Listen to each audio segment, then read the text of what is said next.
big stories that circulated regarding Everton and Nottingham Forest, but there's an interesting interview today that's on Talk Sport, and I want to play a segment of it. This is a financial expert who worked for Man City up until 2007, talking about the situation and the fact that he thinks if found guilty, they could be relegated. You know, it's first. I think this guy's a City fan as well saying this. Let's take a little listen. Written what do you think? Public on that. And so I understand the case, but most people don't understand the case because why would they? It has never been explained to them. And Richard Masters sits there and says, well, we've agreed a date. You know, it is similar, though, to the case that UEFA ran, isn't it? I think it's very similar to the case that the UEFA ran. And that's it's a simple argument that can be easily explained, which is that shareholders are funding the football club through concocted sponsorship deals, inflating those sponsorship deals, representing them as sponsorship revenue, when really it's equity money going into the business. So you're representing Etihad or Essalat, that were major sponsors during this period of time, putting X amounts of tens of millions of pounds in on sponsorship deals, which aren't what they say they are. They're actually funding coming from another business called ADUG, which is Sheikh Mansour business. That's what the accusation is. Well, the accusation, I mean, City wrote themselves, you know, if you look at, because it is similar to the case, I mean, City wrote themselves, the allegations made in these proceedings are serious and based on fraud and conspiracy involving City, ADUG, the sponsors Etisalat and Etihad. You know, these are serious allegations of fraud and dishonesty. It would require a conspiracy, and that is the word City used. These are not my words, these are City's words. It's an allegation of fraud and conspiracy that's been made by the Premier League against multiple parties, and by UEFA, and one of which UEFA Stefan, we try and make this convicted them of. Understandable. Well, yes, but of course they charged them. They did. A day probably will materialise when there will be an announcement out the blue regards Manchester City. Either the charges are dropped and life goes on, or presumably the alternative, City are bang in trouble. Yeah, well, not dropped. I mean, I think. You know, compared to Everton and Nottingham Forest, what's the scale of the trouble? The scale is on a completely different level. I mean, there could be no question that that this will end in at least relegation, right? So there's no question if those charges are proven. There are a suggestion of conspiracy over effectively 10-year period. It was an interesting interview to clarify, because there's only a certain amount we're allowed to show on the fair use policy. He goes on to say that he doesn't know whether or not they're going to be found guilty, because he says it's going to be hard to prove, but he hasn't seen any of the evidence the Premier League has got. And he goes on to say that a lot of people have played this down, but he thinks that regardless of the verdict, guilty or innocent, he says it's going to change the face of Premier League football. He goes, especially if they're found guilty, because essentially, and people haven't used the words, but City now have, that they are being accused of fraud and conspiracy. And the reason I bring this up is because a lot of people have been talking about Everton and Nottingham Forest and why is it taking so long with Man City. But listening to a financial expert speak who's a City fan and who worked for them for about 10 years, state this. Like, what's your reaction listening to that, Kate, in terms of the severity of this situation? I did actually hear the interview. I stand by everything he says. If they get found guilty, they should absolutely throw the book at them, because 115 charges is not to be sort of sniffed at. But he did also say he thinks they'll clear their name because they won't be able to get the proof. And that makes me sick to my stomach, because you don't get charged with 115 charges if there isn't something there. But it's just going to be something that we're going to have to wait and see. I mean, there's obviously something they don't want everyone to know. It's so super confidential. I was listening to someone on Sky Sports saying that they're not literally letting journalists know anything, and journalists are massively frustrated. They wouldn't even give them the date of the court appearance someone said it's October this year. They won't give them the exact date. They said they're being so... like, everything's behind closed doors. They're not allowed to know anything. So it is really difficult. I would love to see them absolutely get slaughtered, and for every charge they get found guilty of, give them 10 points deduction. There should be transfer bans. I still stand by what I said. The fact they're dragging their backside should be punished, whether at the end or whatever. They haven't been open and honest. They have refused to declare sort of the information. They've made it as difficult as possible. But part of me thinks that this will all just go away and that nothing will happen. I can't help it. I think they may just get away with it from what I'm reading, but it'd be a case of waiting and seeing. It's so frustrating.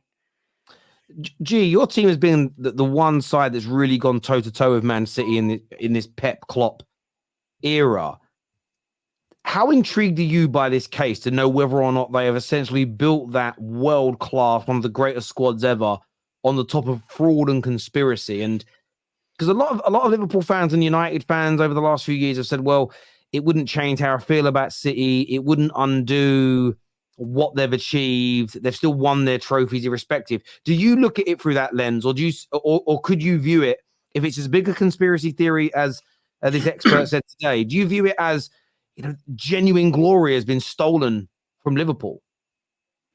I wouldn't say genuine glory has been stolen, because the reality of that would be then technically how did we win a league title even during the midst of this? I think it would just be more, I would just more look at it and think, damn, if they were able to do all of that and we were still going hammer and tongs with them in the Premier League, I think it would just make Liverpool just look even better. Yes, look, whatever they choose to do, if they get found guilty and then they start saying that whoever came second in those league titles, I think there was even a time when Manchester United came second under Ollie. Yeah, you guys are going to get the league title. Great, that looks cute on the scoreboard and stuff like that. But the sheer fact that we were able to battle with them on so many different occasions, I feel like that would be the bigger achievement in everything. Of course, the title would be really, really nice, and it takes us past Manchester United, in the Premier League kind of tally. But ultimately, I think I'm with Kate. I actually think that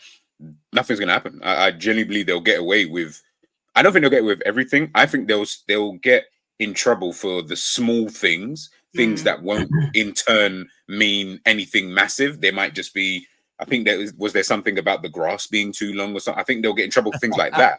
But in terms of the actual big things, I think they'll definitely get away with that, because as the financial expert said there, it's more about to find that proof in what they're accusing City of.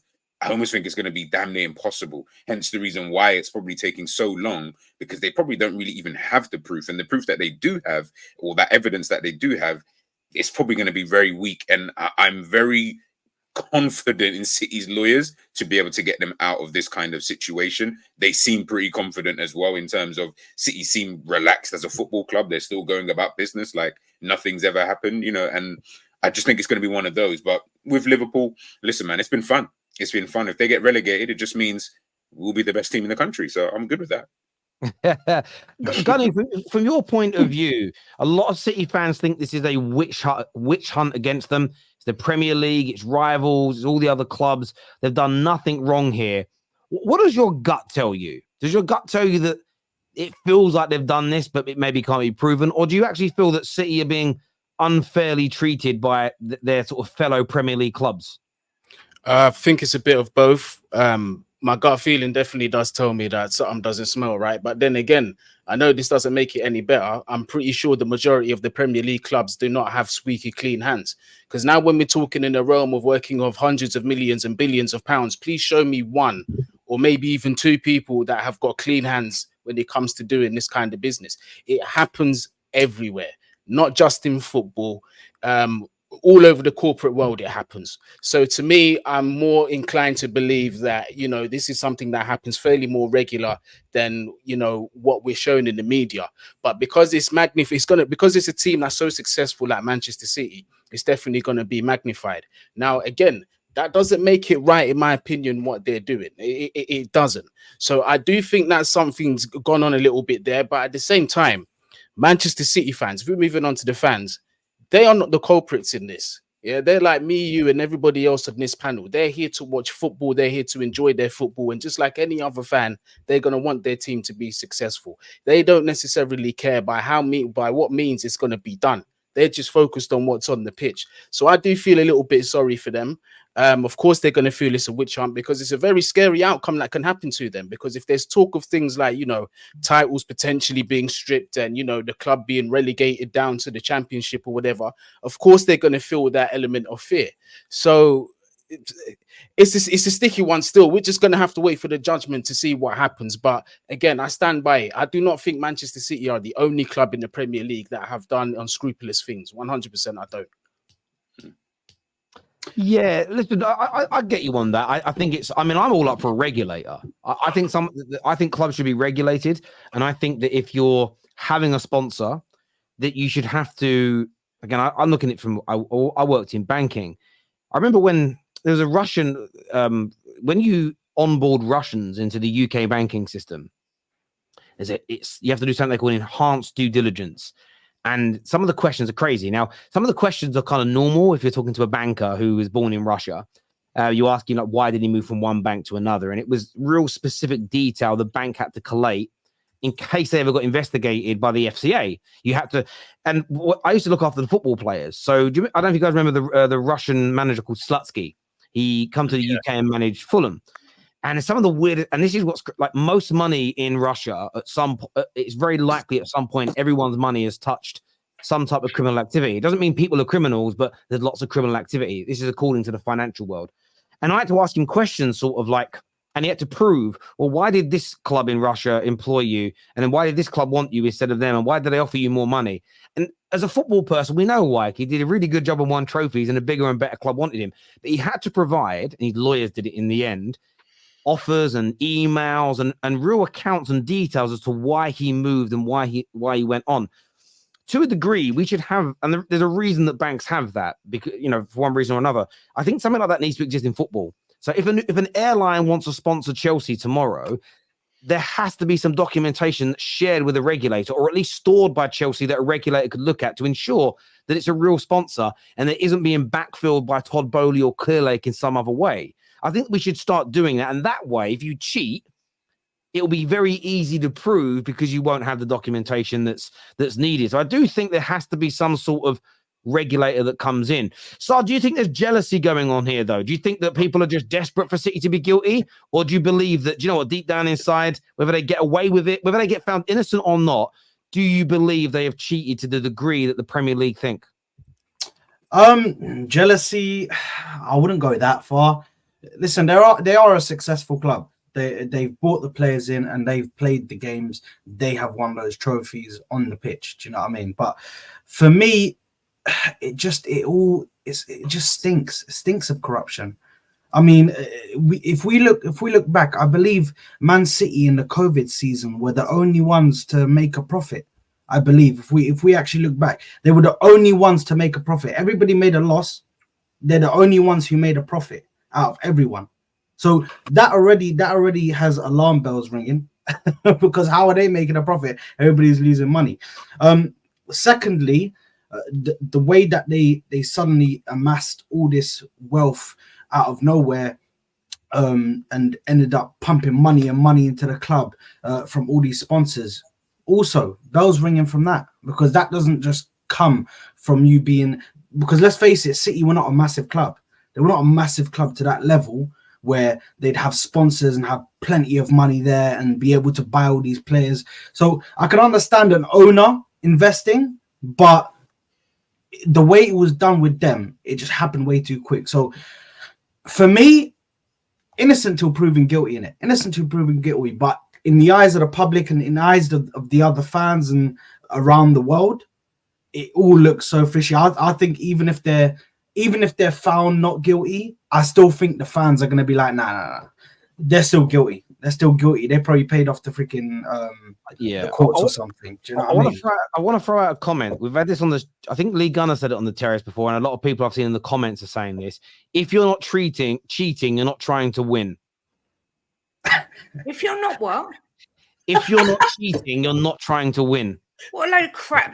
Do you know what? I'm going to go on a rant now. That is a sad reflection of modern day society that's even been said. That is a disgraceful attitude. Honestly, this is what I said. You know what? This is what I said to you when we first brought up City. Fans these days, younger fans, do not give a crap whether their team cheats as long as they win trophies. And I think it's an absolute disgrace. Honestly, this is why people of the older generation, even older than me, believe it or not, are giving up watching football, because it's no pride in the game anymore.